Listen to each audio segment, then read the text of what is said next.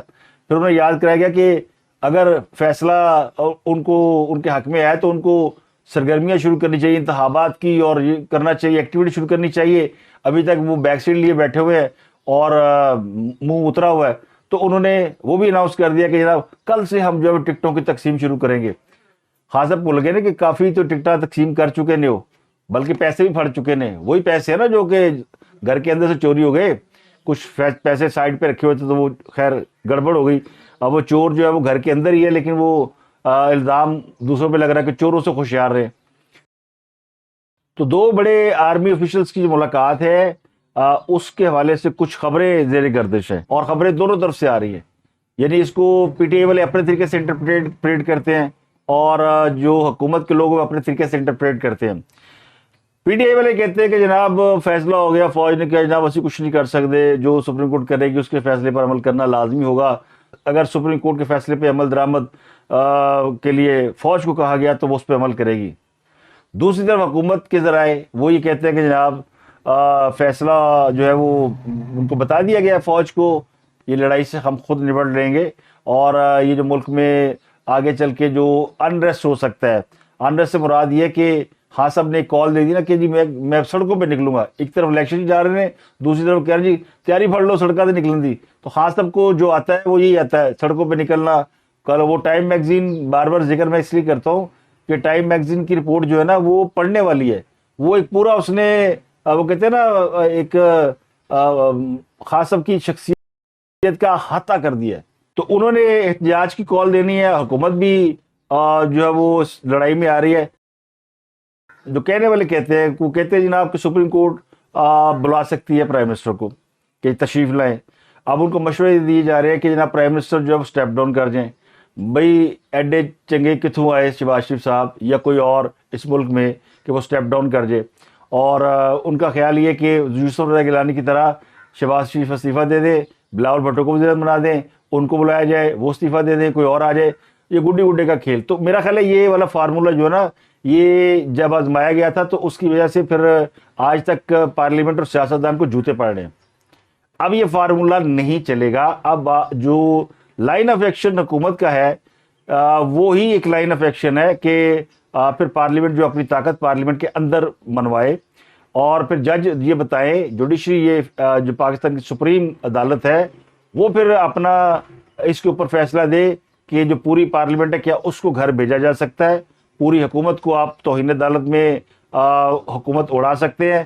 تو پھر پتہ چل جائے گا کہ آئین سپریم ہے یا پھر وہ جو عمران خان صاحب کی محبت ہے وہ سپریم ہے، اور اس ملک میں آگے آئین نے چلنا ہے کہ عمران خان کی محبت نے چلنا ہے۔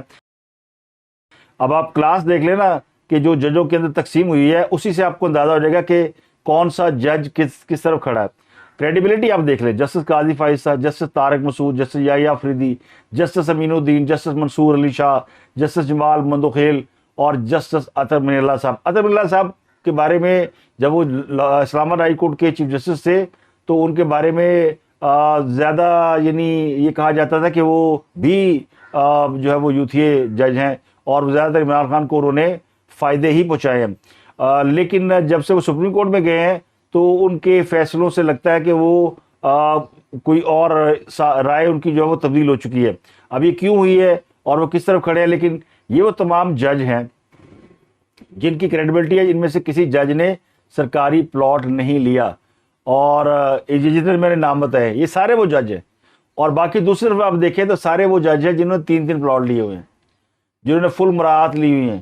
پارلیمنٹ یہ بھی کر سکتی ہے کہ جناب ججوں کے حوالے سے قانون پاس کرے کہ فوری اپنے جو اثاثے ڈکلیئر کریں، اور فوری جو ہے وہ اپنے جو پلاٹ ہیں ان کے وڈرا کیے جائے۔ گورنمنٹ نے دیے ہوئے نا 15 لاکھ سرکاری تنخواہ، 10 لاکھ پینشن، اور فیصلے یہ کریں کہ ملک کو ڈسٹیبل کر دیں۔ بھئی حکومت بنانا، چلانا اور وزیر اعظم کو گھر بھیجنا یہ عدالتوں کا کام ہے ہی نہیں، یہ عدالت کے دائرہ اختیار میں نہیں ہے، آئین میں بھی نہیں لکھا ہوا۔ یہ پھر غیر آئینی کاموں کو جو لوگ مانتے ہیں پھر وہ ان کو صحیح جوتے پڑتے ہیں۔ تو پارلیمنٹ جو ہے وہ اب آج دیکھیں پارلیمنٹ میں جو قرارداد آتی ہے وہ کس نوعیت کی ہوتی ہے اور اس کے اندر کیا کچھ ہوتا ہے. فی الحال ججوں کے خلاف ریفرنس 3 ججوں کے خلاف، اور جو 2 جج دوسری طرف قاضی فائزہ اور جسٹس امین الدین، ان کے خلاف بھی ریفرنس جو ہے وہ فائل کیا جا رہا ہے، دوسری پارٹی کر رہی ہے. اور ادھر سے یہ کریں گے تو پھر سپریم جوڈیشل کونسل جو ہے آئندہ صرف ریفرنس کے اوپر ہی کام کیا کرے گی. فیصلے تو گئے تیل لینے. مجھے لگتا ہے کہ حکومت کانفیڈنٹ ہے کہ کوئی الیکشن نہیں ہو رہا اور وہ الیکشن کرانے میں کوئی انٹرسٹڈ نظر نہیں آتے، اور اس کی وجہ 3 رکنی بینچ کے اوپر جو اعتراضات ہے وہ تو ہے ہی. لیکن اگر یہ نہیں بھی ہوتا، یہ 3 رکنی کی بجائے کوئی 6 رکنی ہوتا، کوئی 9 رکنی ہوتا، تو میرا خیال ہے فیصلہ حکومت کا یہی ہوتا کہ الیکشن نہیں کرانے. کیونکہ خان صاحب کا مسئلہ ہے نا، اصل مسئلہ خان ہے اور خان کے اوپر لگ گیا وہ لال دائرہ. خان کو کسی نے حکومت میں آنے نہیں دینا، کچھ بھی کر لیں، اور حکومت میں آنا تو دور کی بات ہے. خان کی خواہشات پوری نہیں کرنی. خان صاحب کو انہوں نے کہتے ہیں کسیٹنا زیادہ ہے تو مارنا کٹ ہے. تو ابھی خان کے ساتھ یہ سلوک ہو رہا ہے اور خان کی جو چیخیں اسی وجہ سے بلند ہو رہی ہیں. اب آپ کو ایک اور بڑی خبر دے دوں کہ پاکستان میں منفی پروپیگنڈے کی وجہ سے پاکستان کی بیرون ملک جو جگہ ہسائی ہوتی ہے اس میں ایک بڑا کردار تحریک انصاف کے ان یوتھیا سوشل میڈیا کے ورکروں کا تھا جنہیں سرکاری طور پر باقاعدہ بھرتی کیا گیا ہوا تھا. خیبر پختونخوا میں حکومت نے 1300 لوگوں کو بھرتی کر رکھا تھا جنہیں باقاعدہ 16 کروڑ روپے ماہانہ تنخواہ دی جاتی تھی، اور وہ کئی سالوں سے خدمات سر انجام دے رہے ہیں. اور ان کے منفی پروپیگنڈے کی وجہ سے امریکہ میں یا بیرون ملک پاکستانیوں کا بہت مذاق اڑایا گیا. اور یہ حکومت کی تبدیلی کے باوجود، یعنی پی ٹی آئی کی حکومت ختم ہو گئی خیبر پختونخوا میں بھی اور فیڈرل گورنمنٹ سے بھی، وہ اس کے باوجود جو ہے وہ سرکاری تنخواہ بھی وصول کر رہے تھے، اور ان میں زیادہ تر فیک لوگ ہیں. گھوسٹ اکاؤنٹ ہے. پچھلے دنوں خیبر پختونخوا میں جو قائم مقام وزیر اطلاعات ہیں انہوں نے بھی اس کے بارے میں انٹرویو بھی دیا تھا، کچھ باتیں بھی بتائی تھی، اور انہوں نے کہا تھا کہ ان میں سے بیشتر وہ لوگ ہیں جن کا وجود ہی نہیں ہے، یہ پیسے لے رہے ہیں. تو یہ محض لوگوں کو نوازنے کے لیے کیا گیا تھا. اب ایک خیال تو یہ کہ یہ اکاؤنٹ بند ہونے سے ایک تو حکومت کے خلاف یا اداروں کے خلاف جو پروپیگنڈا ہوتا ہے اس میں کمی واقع ہوگی. لیکن میرا اس میں موقف الگ ہے. میرا موقف یہ کہ اگر یہ گھوسٹ اکاؤنٹ ہے تو پھر یہ جو اداروں کے خلاف ٹویٹ ہوتے ہیں یا حکومت کے خلاف ہوتے ہیں ان میں کمی کیسے واقع ہوگی، کیونکہ ایک اکاؤنٹ کا وجود ہی نہیں، لوگ سے تنخواہ وصول کریں. لیکن اگر واقعی ان کا کوئی وجود ہے اور یہ پیسے لے کر یہ کام کر رہے تھے تو پھر ان سے وہ پیسے بھی واپس لینے چاہیے. اوورسیز پاکستانی ہیں ہمارے فوکل پرسن سعید علمدار شاہ، انہوں نے اس حوالے سے باقاعدہ شکایت کی کہ جناب ان سے تو پیسے واپس لینے چاہیے، کیونکہ ان کی وجہ سے امریکہ جیسے ملک میں مذاق اڑا ہے.